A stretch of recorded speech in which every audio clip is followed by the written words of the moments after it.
She was a young girl of 20 from rural Maharashtra who had dreams in her eyes, unlike any other girl her age when she first entered the beauty industry, establishing her own distribution business of premium beauty products in 2004. She went on to build an enviable client portfolio during that period with some of the world's most desired beauty brands.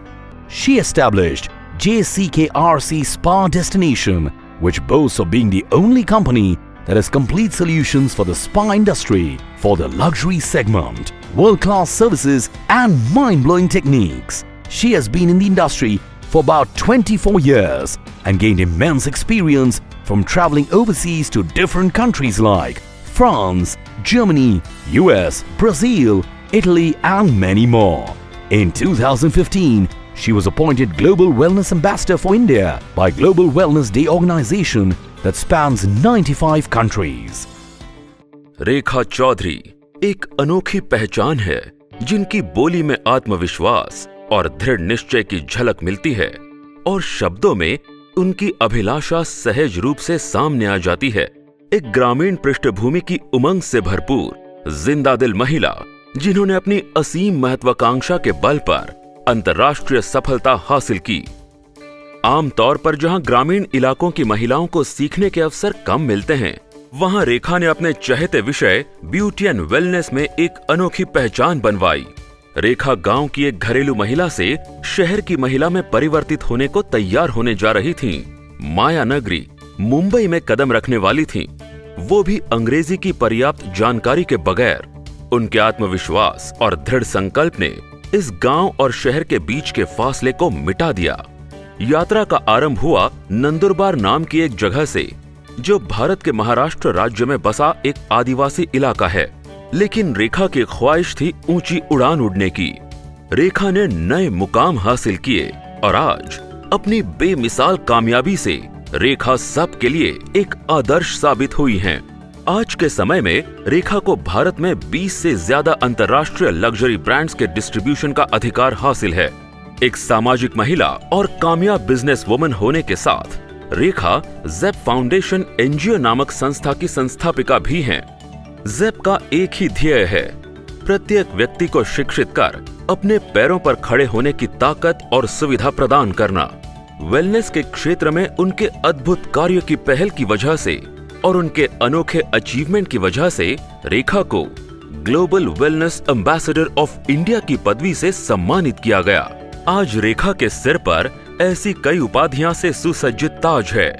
International personality बनने के बाद अपने ज्ञान और अनुभव का society को लौटाने का दृढ़ निश्चय किया और उसी सिलसिले में उन्होंने ग्रामीण क्षेत्र के युवाओं और युवतियों और महिलाओं को उनके कदम पे कदम रखने के लिए मदद का हाथ दिया।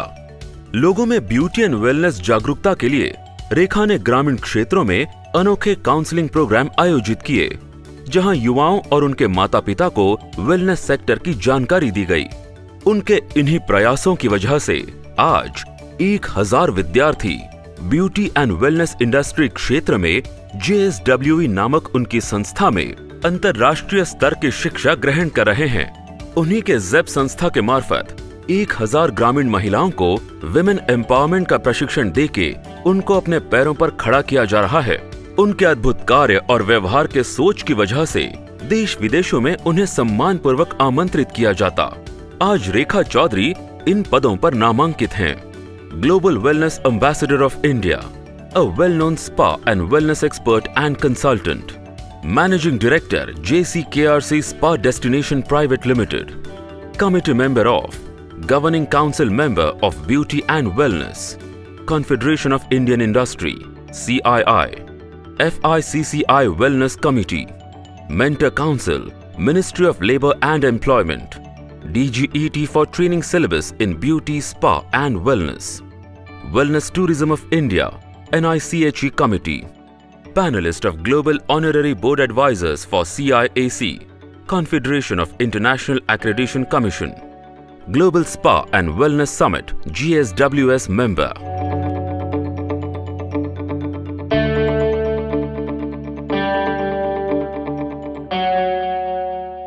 जो बिजनेस वुमेन है, जिसको बिजनेस करना है आगे, उसको खुद के ऊपर विश्वास होना सबसे बड़ी बात होती है।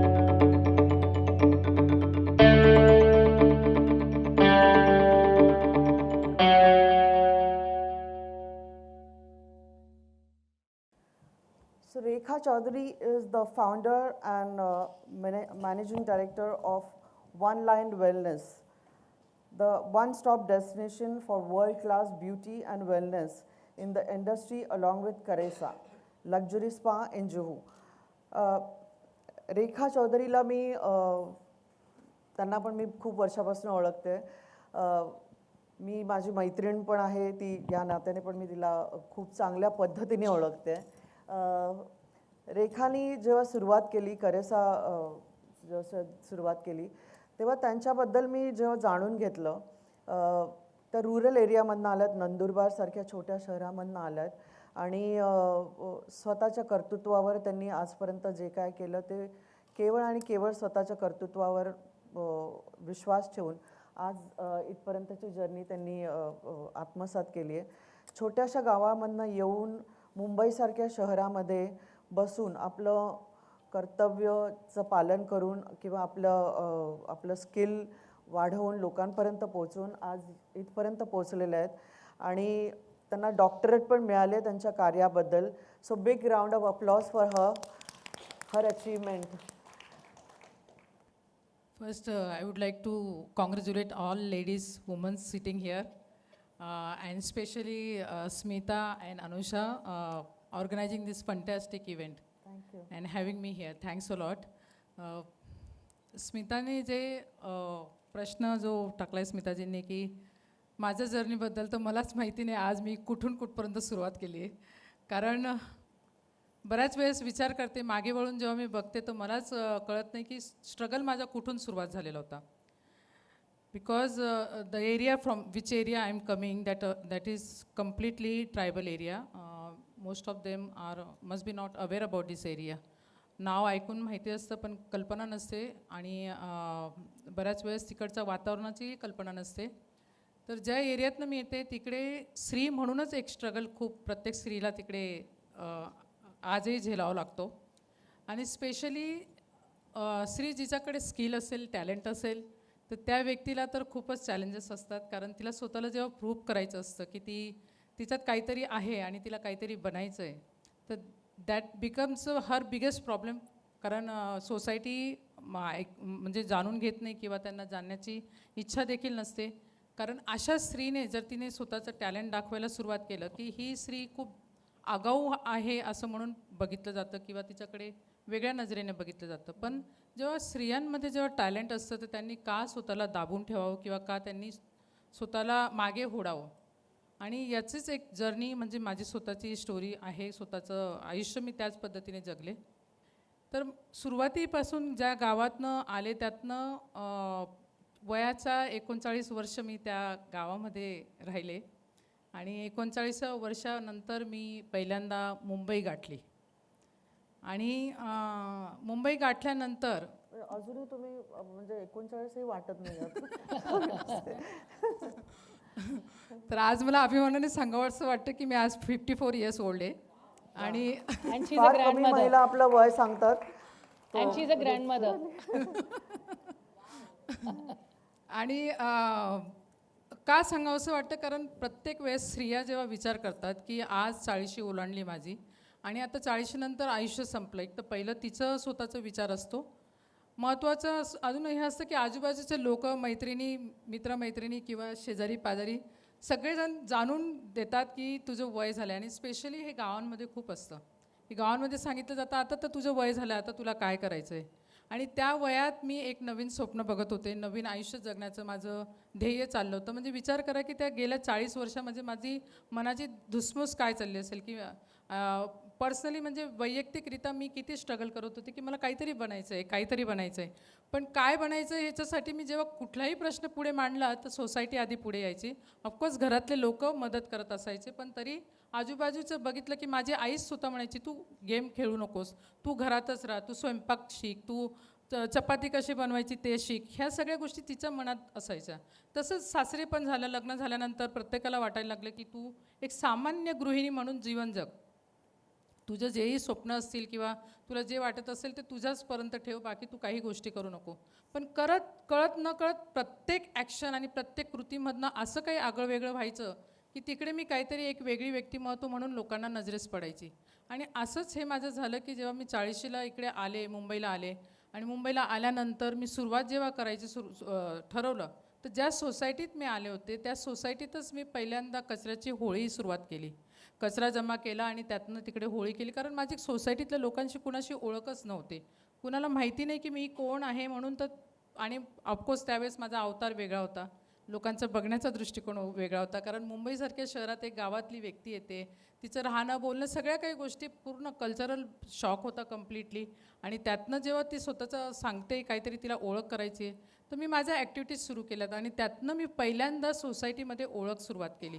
तर तिथून माझं एक आगळंवेगळं सुरुवात तिकडनं झाली. त्यानंतर मुलांना घेऊन आलेली होती शिक्षणाला आणि बरीच लांब स्टोरी आहे, मी सांगू शकत नाही बरंच प्रत्येक. कारण ट्रान्सफॉर्मेशनचं स्टेज जी होती ती ट्रान्सफॉर्मेशनची स्टेजमध्ये मुंबईला येणं, ते कशा पद्धतीने यावं लागलं आणि कसं आलं, तर ह्यासाठी बरीच मोठी स्टोरी आहे. पण थोडक्यात मी एवढं सांगते, नंदुरबारमधनं मुंबईमधनं आता तुमची पूर्ण छलांग जर्मनी, International. पॅरिस, इंटरनॅशनल झाली आहे. तर आतमध्ये तुम्हाला जी ते भूक आहे त्यामुळेच तुम्ही ही छलांग मारू शकलात. प्रत्येक महिलांना तुम्ही हे सांगू इच्छित असाल की स्वतःमध्ये जर समजा करण्याची क्षमता असेल तर तुम्ही कुठलीही छलांग मारू शकता, की कुठलंही ध्येय पकडलं तर त्या ध्येयाकडे तुम्ही वाटचाल करू शकता. हे तुमचं एक फार मोठं चांगलं उदाहरण आहे आणि जेणेकरून लोकांना खूप शिकायला मिळेल ह्या गोष्टीमध्ये. तुम्ही वेलनेस हे का निवडलं? तर लहानपणापासून वेड होतं, म्हणजे आवडच होती की स्पोर्ट्स खेळणं किंवा हेल्दी राहणं हे. कारण वडिलांकडनं मला हा एक लेसन मिळत गेला लहानपणापासून. आणि घरात असं वातावरणच होतं की ते नेहमी त्यांचं एक्सरसाइज वगैरे ते करायचे, तर मला त्यापासून खूप आवड होती. आणि सेकंड माझी चांगली जी आवड होती किंवा छंद होता तो होता चित्रकलेचा. आणि त्यातनं काहीतरी निर्माण होतं हे मला माहिती होतं. म्हणून मी पहिल्यांदा वयाच्या 14व्या वर्षी गावातच एका माझ्या नातेवाईकाच्या मुलीचा मेकअप केलेला आणि त्यातनं माझं हे ब्युटीचं वेड वाढलं. आणि ब्युटीचं वेड इथपर्यंत वाढलं की त्यातनं काहीतरी नवीन नवीन मी प्रयोग करत होते, स्वतःचे प्रोडक्ट्स बनवत होती, काहीतरी असं चाललेलं. पण तिकडे त्या गोष्टी खूप लांबपर्यंत, ब्युटी वेलनेस इंडस्ट्री खूप लांबपर्यंत होती, म्हणजे लोकांना कळत नव्हतं. पण जेही काही करत होते ते खूप छान झालं असं सगळ्यांना कळत होतं. ज्यावेळेस मी मुंबईला पहिल्यांदा आले आणि मुंबईत आल्यानंतर इंग्लिशचा मला गंध नव्हता आणि इंडस्ट्री पूर्ण ग्लॅमरस इंडस्ट्री आहे. ह्या इंडस्ट्रीत जेव्हा मला काही करायचं असेल तर पहिल्यांदा मला इंग्लिश शिकणं गरजेचं होतं आणि ते शिकायला माझ्याकडे वेळ नव्हता, कारण मी जवळजवळ 5-6 मुलांना घेऊन इकडे शिक्षणासाठी आलेली होती. तर माझ्याकडे वेळ नव्हता. मग त्यातनं मी काय केलं, की मुलांकडनं जेवढं मला काहीतरी शिकता येत होतं अशा पद्धतीने मी थोडंसं कम्प्युटर शिकले. कम्प्युटरवर मला आधी म्हणजे कारण ब्युटी पार्लर मी गावाकडे त्या पिरियडला ओपन केलं. ब्युटी पार्लर ज्यावेळेस मी गावाकडे ओपन केलं लग्नानंतर, तर त्यावेळेस ब्युटीचा जो पिरियड म्हणजे पार्लरचा जो माझा टायमिंग होता, तो टायमिंग मी ठराविक वेळेस ठेवला होता. कारण मुलांना मला शाळेत सोडायचं, त्यांचं सगळं कामं करायची. त्यानंतर माझं फावल्या वेळात मी हे ब्युटी पार्लर गावामध्ये सुरू केलं, पण तेही खूप स्ट्रगलने चालू केलं होतं. पण तिथून माझा जो काही बिझनेसचा जो ॲटिट्यूड होता, तो तिथून सुरुवात झाला होता. कारण अपॉइंटमेंट घेऊनच माझ्याकडे यायचं, अपॉइंटमेंट नंतरच मी ट्रीटमेंट्स वगैरे ऑफर करायची. तर त्यावेळेस लोक मला बोलायचे की हे तुमचं काही ऑफिशियल म्हणजे सरकारी दप्तर आहे का, की तुम्ही इकडे सगळं असं अपॉइंटमेंट नंतरच तुम्ही लोकांना ट्रीटमेंट देतायत. पण मला माहिती होतं की मला जो वेळ मला घराच्या लोकांनी दिला आहे, म्हणजे सासू सासऱ्यांनी किंवा नवऱ्याने जो मला वेळ दिला आहे, तेवढ्याच वेळात मला माझं छंद पूर्ण करायचा आहे. आणि म्हणूनच मी हा माझा छंद त्या फावल्या वेळात पूर्ण करत होते.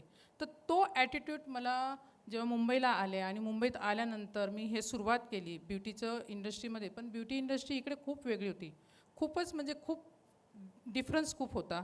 तर सुरुवातीला मी काय केलं की प्रत्येक एरियात जाऊन, कारण मला काहीच माहीत नव्हतं मुंबईचं म्हणजे कुठंच मला गंध नव्हता की कुठून कुठं जायचं. तर मी काय केलं की आणि त्या पिरियडला गुगल देखील नव्हता.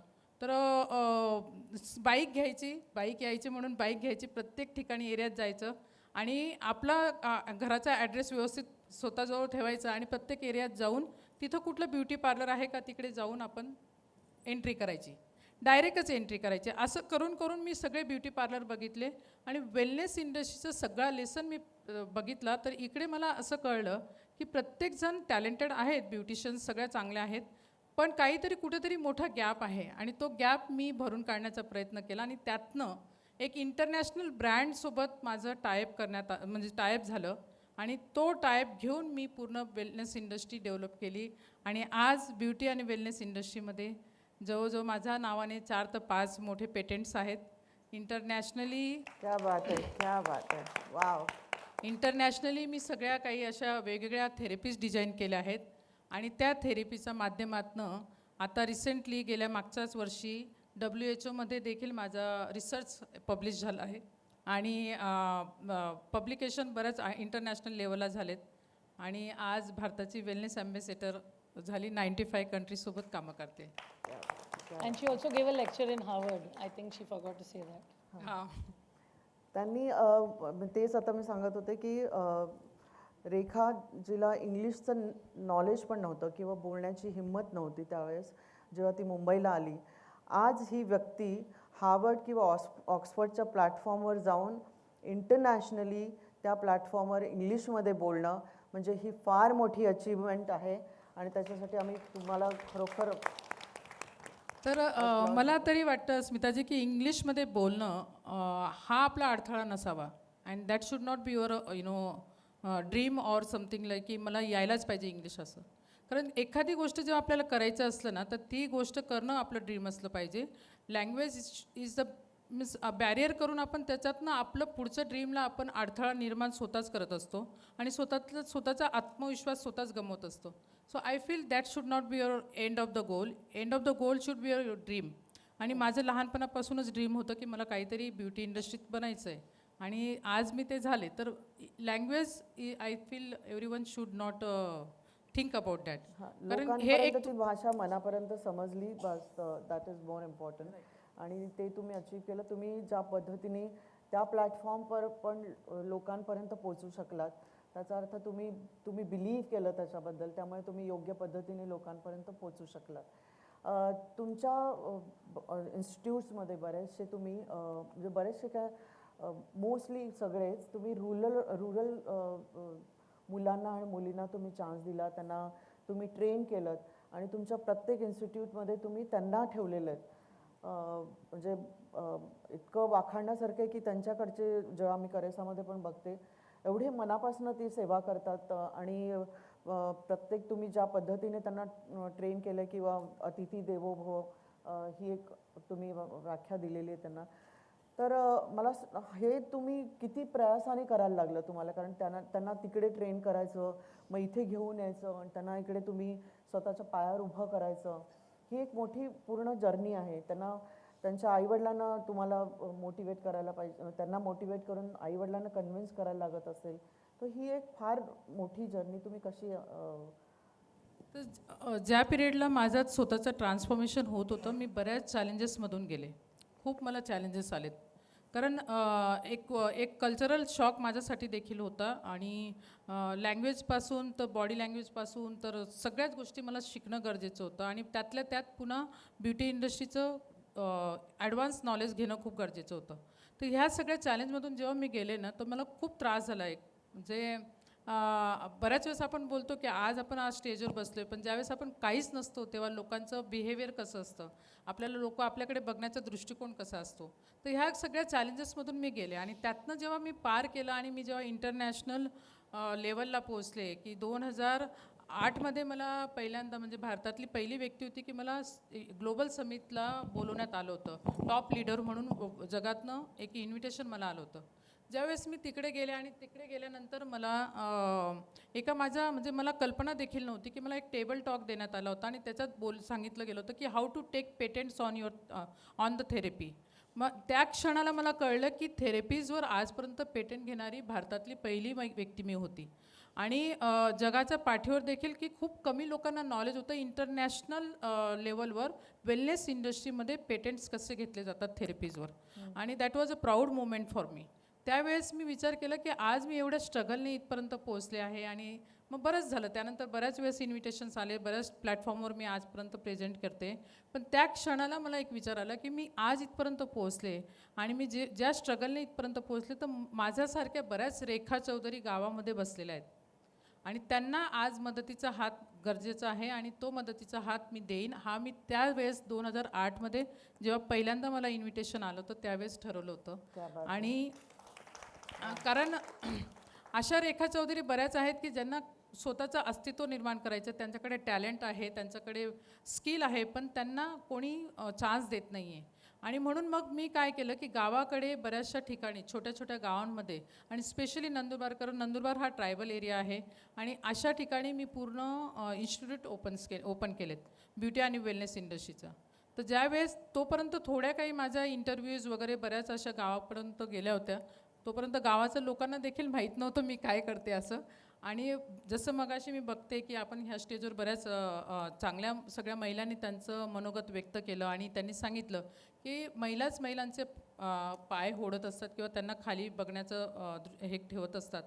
तर असं होतं की जोपर्यंत मी काहीतरी झाले नव्हते तोपर्यंत बऱ्याच वेगवेगळ्या पद्धतीचं बोलणंही ऐकायला यायचं, बऱ्याच गोष्टी मी ऐकत होते. पण जेव्हा स्कूल ओपन झालं आणि त्यावेळेस जेव्हा मुलं त्यातनं घडायला लागलीत आणि तोपर्यंत माझं म्हणजे बऱ्याच इंटरव्ह्यूज आलेत, तेव्हा सगळ्यांना कळायला लागलं की हे आगळीवेगळी काहीतरी इंडस्ट्री आहे. तर ऑफकोर्स मला काउन्सिलिंग वेगळ्या पद्धतीने केलं मी, कारण गावाकडचं माहोल वेगळा असतो. तर तिकडे मी काउन्सिलिंग ग्रँडपॅरेंट्स वगैरे त्यांचं केलं, नंतर टीचर्स लोकांचं केलं, सगळ्यांचं असं काउन्सिलिंग करून मी या मुलींना इथपर्यंत आणलं आहे. इकडे आल्यानंतर म्हणजे गावाकडे त्यांना 3 महिन्याचं शिक्षण देऊन आज छान नेल आर्टिस्ट, हेअर ड्रेसर्स, ब्युटिशियन्स अशा माझ्या इन्स्टिट्यूटमधनं घडले आहेत आणि घडतायत आणि ऑलमोस्ट 2000पेक्षा मुलींचं लाईफ मी बदलण्याचा प्रयत्न केला आणि ट्रांसफॉर्मेशन झालं. उसमें सबसे एक्साइटिंग बात ये है कि माँ से ज़्यादा ग्रैंड पेरेंट्स को बोलती है और grandmothers married granddaughters को इनके पास काम करने के लिए भेजती हैं और ये सीखती हैं. यही नहीं, she also has tell us about वो जो आप शिक्षण स्टिचिंग लाइब्रेरीज बनाते हैं. माझे वेगवेगळे असे प्रयोग आहेत, कारण काही मुलींना इकडे यायचं नसतं किंवा बायकांना येऊ दिलं जात नाही. मग अशा महिलांनी काय करायला पाहिजे, तर मग वेलनेस इंडस्ट्रीशी रिलेटेड मी असे काही कॉन्सेप्ट निर्माण केलेत. त्यातल्या 2-3 कॉन्सेप्ट आहेत. एक जे स्टिचिंग लायब्ररी म्हणजे शिवणालय ओपन केलं गावामध्ये आणि वेलनेस इंडस्ट्रीमध्ये जे काही क्लोदिंगचं काही जे वस्तू लागत असतील ते मी गावाकडच्या बायकांना कामं द्यायला सुरुवात केली. त्यानंतर मग महिला आठवडा बाजार मी निर्माण केला. महिला आठवडा बाजारमध्ये मेड बाय वुमन आणि सोल्ड बाय वुमन म्हणून मी त्यांचं डिस्ट्रिक्ट लेवलला त्यांचे ज्या वस्तू त्या हाताने बनवतात त्या सगळ्या वस्तूंचं म्हणजे तिकडे बाजार मांडला जातो. व्यवस्थित चांगल्या पद्धतीने त्याला मार्केटिंग केलं जातं आणि तालुक्याच्या लेवलला गावाकडचे महिला येतात आणि लोक येतात, महिला येतात, ते त्यांचं सगळ्या वस्तू तिकडे डिस्प्ले करतात आणि लोकांना सगळ्यांना विकले जातात. छान पद्धतीने ते विकले जातात. असे 3-4 माझे वेगवेगळे कॉन्सेप्ट आहेत. आणि मगाशी जे म्हटले की मदर्स टच हा एक कॉन्सेप्ट आहे, जो डिलेवरीनंतर आई आणि बाळाचं आणि आईचं संगोपन हे एक आपल्याकडे एक प्रथा होती. 4 महिन्याचं एक आपल्याकडे एक ट्रेडिशनल असं ट्रीटमेंट दिलं जायचं की नॅचरली आई रिकवर कसं करू शकते तिची हेल्थ, याच्याबद्दलचं पूर्ण खूप छान पद्धतीने असा हा आपल्याकडे इंडियामध्ये कॉन्सेप्ट होता. पण बघता बघता तो कॉन्सेप्ट नाहीसा झाला पूर्ण. दाई ही सिस्टम होती, कम्युनिटी लेडी म्हणून जे इंटरनॅशनली बघितलं जातं. ही कम्युनिटी लेडी जी असते ती डिलेवरी झाल्यानंतरच्या महिलेची काळजी घेते, आपण त्याला दाई म्हणतो. तर हे सगळे सिस्टम नाहीसे झालेत कारण सायंटिफिक असे एव्हिडन्स ते निर्माण करू शकले नाहीत. हे जे कल्चर होतं आपलं, आणि बघता बघता वेळेचा याच्यात ते कम्प्लिटली डिसअपेअर झालं. तर मी हे सगळ्या कॉन्सेप्टला पूर्ण रिस्ट्रक्चर केलं, त्याला सायंटिफिक एव्हिडन्स मी निर्माण केलेत. तुमच्या माहितीसाठी सांगते की माझं फक्त एज्युकेशन 12वी झालं, पण त्यानंतर देखील मी जसं म्हणजे जसं जसं बाहेर गेले आणि शिकायला मिळालं की हे एव्हिडन्स कसे तयार करायचे असतात. एखादी गोष्ट तुम्हाला जर प्रूफ करायची आहे की हे योग्य आहे की अयोग्य आहे, त्याच्यासाठी सायंटिफिक काही एव्हिडन्स आपल्याला निर्माण करावं लागतात. आणि ते मी सगळेच केले. स्केल 1 पासून तर 10पर्यंत सगळं ते निर्माण केलं. आणि त्यानंतर तो रिसर्च मी जेव्हा पब्लिश केला इंटरनॅशनल लेवलला, तर हा रिसर्च जो त्यांना पहिल्यांदा असं कळलं की कारण इंटरनॅशनल लेवलला स्त्री जेव्हा बाळाला जन्म देते, दुसऱ्या दिवशी ती मॉलमध्ये असते तिची खरेदी करण्यासाठी. पण आपल्याकडे अशी कॉन्सेप्ट आहे की बाळ जन्माला आल्यानंतर दुसऱ्या दिवशी आपण मसाज द्यायला सुरुवात करून देतो, आणि आईला देखील असे काही वेगवेगळ्या प्रकारचे रिच्युअल्स आपण देतो. तर ह्या सगळ्या रिच्युअल्सचं आणि त्या मसाज टेक्निकचं आणि ते कॉन्सेप्टचं पूर्ण रिसर्च मी बनवला. आणि तो रिसर्च जो मी आज जगाच्या पाठीवर टाकलेला आहे. आज त्यातनं म्हणजे UK वगैरे बरेच आता गव्हर्नमेंटच्या याच्यातनं मला इन्व्हिटेशन यायला लागले आहेत. आणि त्या लोकांना देखील असे कॉन्सेप्ट हवे आहेत. कारण जेव्हा आपण म्हणतो की एक स्त्री स्ट्रॉंग होते, ती स्ट्रॉंग होते म्हणजे काय की ती मानसिकरित्या स्ट्रॉंग होते, ती शारीरिकरित्या स्ट्रॉंग होते. जसं मगाशी मॅडमने पण सांगितलं की शरीर आणि मन स्वस्थ असणं खूप गरजेचं असतं. तर डिलिव्हरीनंतर हे खूप आपल्याकडचा कॉन्सेप्ट खूप सुंदर आहे की 4 महिने त्या स्त्रीला नॅचरली तिला डेव्हलप केलं जातं, नॅचरली तिला रिकवर केलं जातं. तिची बॉडी पुन्हा नॅचरल लेवलला आणण्यासाठी हे 4 महिने आपल्याकडे कॉन्सेप्ट खूप सुंदर पद्धतीने मांडलेला होता. आणि तो कमी होता होता 6 महिन्यावर आला. पण आजकाल 6 महिना देखील स्त्री डिलिव्हरीनंतर तिला तिच्या शरीराला पूर्ण स्थितीला येण्यासाठी देत नाही. म्हणून हा कॉन्सेप्ट खूप कामाचा आहे. कारण कॉन्सेप्टमुळे तिचं पुन्हा त्यांचं शिक्षण जरी सांगितलं 12वी पर्यंत, तर नुसतं शिक्षण पुस्तकी ज्ञान नसावं माणसाला, ते तुम्ही पूर्णपणे प्रूव्ह करून दाखवलंय की तुम्ही प्रत्येक पावलावर तुम्ही नवीन नवीन शिकत गेलात आणि लोकांपर्यंत ते पोचवत गेलात. त्याला जास्ती महत्त्व आहे. कारण ज्या पद्धतीने आपल्याला लोकांपर्यंत पोचायचं असतं, त्याच्यासाठी ना भाषेचं बॅरियर नसावं हे तुम्ही सांगून दिलं आहे. किंवा शिक्षणाची म्हणजे जरूरत नसते असं नाही आहे, पण शिक्षण नसलं तरी तुम्ही तुमच्यामध्ये जी इच्छा असेल पुढचं काही शिक्षणाची, ते तुम्ही दाखवून दिलं आहे. आणखीन एक प्रश्न फार सगळ्यांच्या मनामध्ये हे होत असेल की तुम्ही 40 वर्षाचे असताना तुम्ही इथे आलात. तुम्ही आज सांगितलं तुमचं 53 वय आहे, पण ज्या पद्धतीने तुम्ही स्वतःला मेंटेन केलेलं आहे त्यासाठी पण खूप मेहनत घ्यायला लागते. तर एवढा सगळा कारभार सांभाळायचा, एवढे सगळे रिस्पॉन्सिबिलिटी सांभाळूनसुद्धा स्वतःच्या शरीराकडे किंवा स्वतःच्या मनाकडे लक्ष देणं, हे तुम्ही कशा पद्धतीने आत्मसात करता? सर, लहानपणापासून ना एक मला बाळकडू माझ्या वडिलांकडनं मिळालं होतं. म्हणजे आमच्या सगळ्या भावंडांना ॲक्च्युली शिक्षण आणि हेल्थ याच्यामध्ये कोणीच वाटेकरी नसतं. म्हणजे आपल्याला कोणाशीच हे शेअर करायचं नसतं. हे आपलं स्वतःचं, आपण म्हणतो ना की तुमचं, आज सगळेजण म्हणतात माझा हा बंगला आहे, माझी ही कार आहे, पण हे सगळ्या नाशवंत वस्तू आहेत. 2 गोष्टी तुमच्याकडे कायम राहतात, आणि त्या म्हणजे एक तुमचं स्वतःचं शरीर आणि एक तुमचं शिक्षण. त्याच्यात कोणीच तुमच्याकडनं ते घेत नाही. तर हे मला क्या बात आहे. हे मला लहानपणापासून माहिती होतं. आणि म्हणजे त्या वातावरणात वाढले. आणि ऑफकोर्स मी वेलनेस इंडस्ट्रीमध्ये गेल्यानंतर जेव्हा मला जसे जसे मी ह्या इंडस्ट्रीत डीपली इन्व्हॉल्व होत गेले, तसं तसं मला एक लक्षात आलं की आपण म्हणजे स्पेशली बायका ज्या स्वतःकडे लक्ष द्यायला खूप निष्काळजी असतात, म्हणजे स्वतःकडे लक्षच देत नाहीत. आणि ऑफकोर्स आपल्याकडे सगळ्यांकडे रिस्पॉन्सिबिलिटी असते, सगळ्यांना जबाबदारी बऱ्याच असतात, चॅलेंजेस खूप असतात. पण जेव्हा आपण म्हणतो की स्त्री ही मल्टीटास्किंग आहे, तर त्या मल्टीटास्किंगमध्ये एक तिचा टास्क स्वतःचा जो असतो स्वतःला हेल्दी ठेवणं, आणि तो जर टास्क ती विसरली तर सगळं डगमळतं ना. फाउंडेशन तुमचं जर स्ट्रॉंग नसलं, म्हणजे तुमचीच हेल्थ जर स्ट्रॉंग नसली तर तुम्ही घराला पुढे नेऊ कसं शकणार? तुम्ही how you can develop your family, तुमचे मुलांचं करिअर तुम्ही कसे डेव्हलप करणार? तर हा एक विचार प्रत्येक स्त्रीने करायला पाहिजे. आणि त्यातल्या त्यात महत्त्वाचं असतं की कुठलाही व्यायाम करायला किंवा कुठलंही तुमचं म्हणजे शरीर स्वस्थ ठेवण्यासाठी ना तर तुम्हाला वेळेची गरज आहे, ना तर तुम्हाला वयाची गरज आहे, कसलंच गोष्टी बघू नका. मी माझं स्वतःचं उदाहरण सांगते की मी फक्त योगामध्येच पूर्ण बिलीव करत होते आणि योगाच मी पूर्ण करायची. पण बघता बघता मला योगासोबत काही अशा गोष्टी मला म्हणजे योगा करायची, पण कामाचं एवढं हेक्टिक शेड्यूल असल्यामुळे मला बॅक पेन वगैरे व्हायला सुरुवात झाली. आणि काही गेल्या 2 वर्षापासून मी म्हणजे 10 किलो वजन उचलू शकत नव्हती. 2 वर्षापासून मी जिमला जायला सुरुवात केली आणि आता बघता बघता माझं जिममध्ये 200, 150, 200 किलो वजन उचलण्याची ताकद माझ्या शरीराने निर्माण करून दिली. तर हे का झालं? जसं वय वाढतंय तसं इनफॅक्ट आपण म्हणतो की वय वाढतं तर आपण कमी वजन उचलायला पाहिजे असं बोललं जातं. आणि विशेषतः डॉक्टर सांगतात.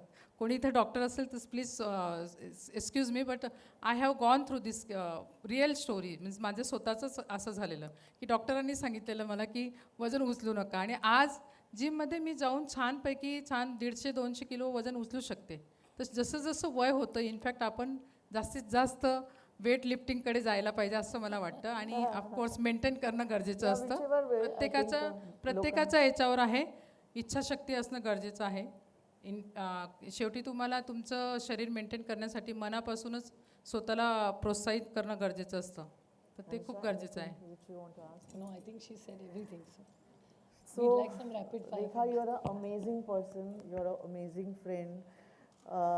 You're such a motivational woman, which I really always appreciate. And you have given a great message to all the women, which I feel that we're really thankful to you. A quick rapid fire for you. Favorite healthcare regime? Healthcare. Weights. No, I will not say weights. I will say motivation.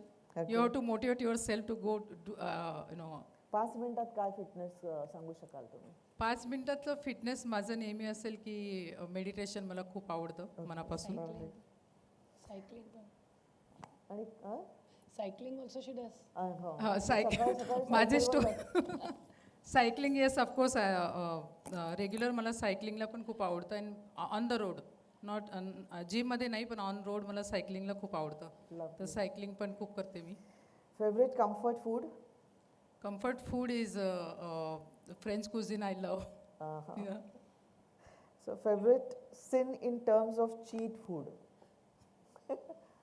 So wellness cheat इंडस्ट्रीमध्ये करता की cheating Cheating ला खूप करता की कमी, म्हणजे आठवड्यातनं 1 दिवस चिटिंग करते मी जरूर. आणि त्यातनं जेवढं स्वीट खाता येईल तेवढं मी खात असते. ऑफकोर्स दिवसातनं थोडं चीट करून थोडंसं स्वीट खात असते, पण आठवड्यातनं एकदा खूप मनापासून स्वीट खूप खाते. स्वीट जे हे असेल ते म्हणजे डेझर्ट जे पण असेल ते. तर स्पा मध्ये तुम्हाला काय, स्पा मध्ये गेल्यानंतर what is your favourite treatment? पहिल्यांदा तर मला थोडंसं स्पाबद्दल पण सांगावंसं वाटेल, कारण बऱ्याच लोकांना गैरसमज आहे की स्पा म्हणजे मसाज फक्त. आणि मीन्स बहुत सारे लोगों को यही समझ में नहीं आता है कि स्पा इन द सेंस फक्त इक्वलन to massage. But spa industry हे तुम्हाला बॉडी, माइंड आणि सोल याच्यावर कंट्रोल करण्यासाठी शिकवत असतं. तर त्याच्यामध्ये मेडिटेशन येतं, त्याच्यामध्ये फिटनेस येतं, त्याच्यामध्ये रिच्युअल्स येतात पूर्ण. आणि रिच्युअल्स म्हणजेच हा स्पामध्ये जे तुम्ही जे घेतात की मसाज घेतात, फेस ट्रीटमेंट्स घेतात किंवा बॉडी ट्रीटमेंट्स घेतात, ह्या सगळ्या रिच्युअल्सचे प्रकार वेगवेगळे त्याच्यामध्ये स्पामध्ये दिले जातात. ही इंडस्ट्री खूप मोठी आहे आणि खूप वाढती आहे. आणि इनफॅक्ट पॅरेंट्स जर इकडे बसलेले असतील तर I would like to inform you, कारण ह्या जगाच्या पाठीवर ही इंडस्ट्रीला 4 ट्रिलियनचा हिचा टर्नओव्हर आहे ह्या इंडस्ट्रीचा. आणि इंडस्ट्री आता इंडियामध्ये आत्ताच येऊ घालते आणि ह्या इंडस्ट्रीमध्ये आत्तापर्यंत खूप असे मोठे असे काही खूप घडामोडी अजूनही झालेल्या नाही आहेत.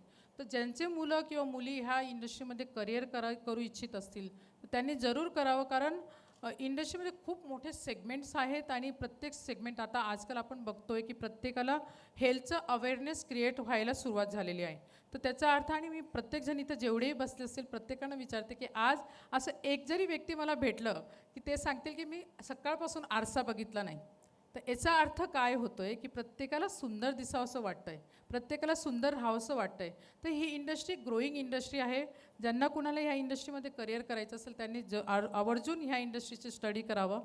नसेल माहिती तर जरूर मला कॉन्टॅक्ट करावा, कारण ह्या इंडस्ट्रीमध्ये खूप काही करण्यासारखं आहे आणि वेलनेस इंडस्ट्रीमध्ये बरेच सेगमेंट आहेत की ज्याच्याने तुम्हाला वेगवेगळे बिझनेस चालू करता येतील, तुम्हाला स्वतःचं काहीतरी स्वतःचं छोटंसं युनिट देखील चालू करता येईल, किंवा स्पामध्ये येणं गरजेचं असतं, ट्रीटमेंट्स घेणं गरजेचं असतात. ऑफकोर्स आपल्याकडे मर्दन वगैरे केलं जायचं पूर्वीच्या काळी, आणि शरीर स्वस्थ ठेवण्यासाठी पेलवान फक्त मर्दन करायचं, कारण पेलवान जे असायचे ते मसल्स बिल्डिंग वगैरे करायचे.